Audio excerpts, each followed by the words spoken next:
निकाह एक इबादत है, लेकिन लोगों ने दीन को अपनी मर्जी का दीन बना लिया है।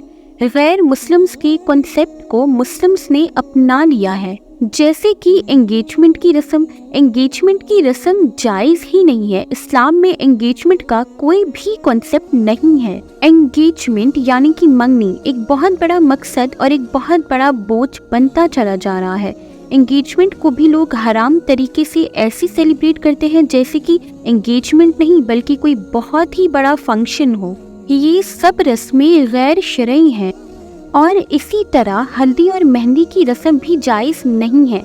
सारे गैर मर्द और औरत मिलते हैं और दुल्हा दुल्हन को हल्दी लगाते हैं।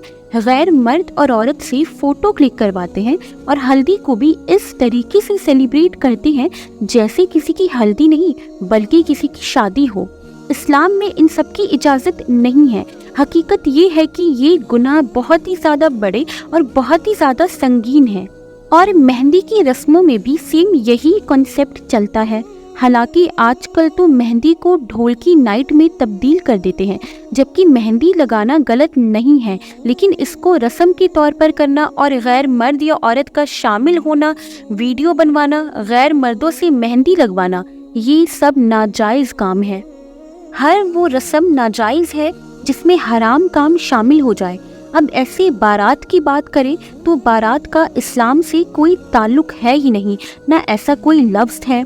अब तो ये है कि ड्रामे और फिल्में देखकर ये होने लगा है, एक साइड दुल्हा बैठा होता है और उसी के सामने दुल्हन सजकर बैठी होती है और काफ़ी सारे मर्द और औरत बैठे होते हैं और बीच में काजी साहब बैठे होते हैं और निकाह हो रहा होता है। ये इस्लामिक निकाह हरगिज़ नहीं है। निकाह में भी मिक्स गैदरिंग करते हैं, नाच गाना करते हैं। अगर मर्द और औरत की गैदरिंग नहीं रोकी गई तो यकीन जानिए बहुत बड़ी बर्बादी आ जाएगी। जबकि इस्लाम इन सब की इजाज़त नहीं देता, ये सब काम हराम है। निकाह को मस्जिद में करने का हुक्म है, निकाह को सादा करने का हुक्म है, निकाह को आसान बनाइए। जब किसी मुआशरे में निकाह मुश्किल हो जाता है, उस मुआशरे में बदकारी और जिना आम हो जाता है। हमें सादगी के साथ निकाह करने का हुक्म दिया गया है। आजकल की शादियों में निकाह के बाद लड़का लड़की को साथ बिठाया जाता है और दुल्हन की बहनें जूता चुराई की रस्म करती हैं, जबकि इस्लाम में लड़की का गैर मर्दों से सख्त पर्दा है। उसके बावजूद भी लड़के लड़कियां एक दूसरे से फ्री हो रहे होते हैं और हंसी मजाक करते हैं, जूता चुराई मांगती है लड़कियां। ये सब काम हराम है। रस्मों के नाम पर हराम काम हो रहे होते हैं। शरीयत में इसकी इजाज़त बिल्कुल भी नहीं है। अब इसी तरह आप देखें, शादी के दिन या वलीमे के दिन, जिसे लोग रिसेप्शन भी कहते हैं, उसमें दुल्हा दुल्हन को एक ही साथ बिठाया जाता है स्टेज पर। सब गैर मर्द और औरत का एक ही साथ खाना खाना और फोटो लेना चल रहा होता है। स्टेज पर वो दुल्हन खुली बैठी होती है बेपर्दा होकर, सब उसको देख रहे होते हैं। उस वक्त उसके शौहर, उसके भाई, उसके बाप, सबकी गैरत कहाँ मर जाती है।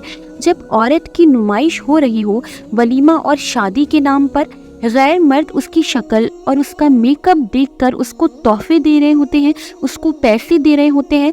मर्दों की निगाह दुल्हन पर होती है और औरतों की निगाह दुल्हे पर होती है। ये तरीका हया के सख्त और सख्त खिलाफ है। क्यों आप अपने घर की इज्जत, अपने घर की मान को सबके सामने पेश करते हैं? वलीमा हमारे नबी सल्लल्लाहु अलैहि वसल्लम की सुन्नत है, लेकिन बड़े ही अफसोस की बात है कि हम दीन से इस कदर दूर हो चुके हैं कि सुन्नतों में भी हम कुछ अमल ऐसे करते हैं जो हमारी उस सुन्नत के सवाब को गरात कर देती है।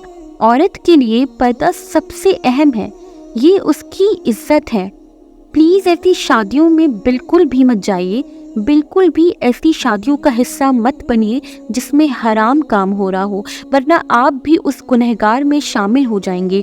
ऐसी मजलिस में बिल्कुल भी शामिल मत होइए जिसमें गैर मर्द और औरत एक साथ बैठे हों या उसमें कोई भी हराम काम हो, डांस हो, गाना बजाना हो।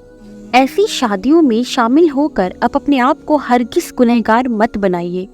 नबी सल्लल्लाहु अलैहि वसल्लम ने फरमाया, बेहतरीन निकाह वो है जो सबसे ज़्यादा आसान हो। अल्लाह ताला से यही दुआ है कि अल्लाह ताला हम सबको नबी सल्लल्लाहु अलैहि वसल्लम की सुन्नतों पर चलने वाला बनाए।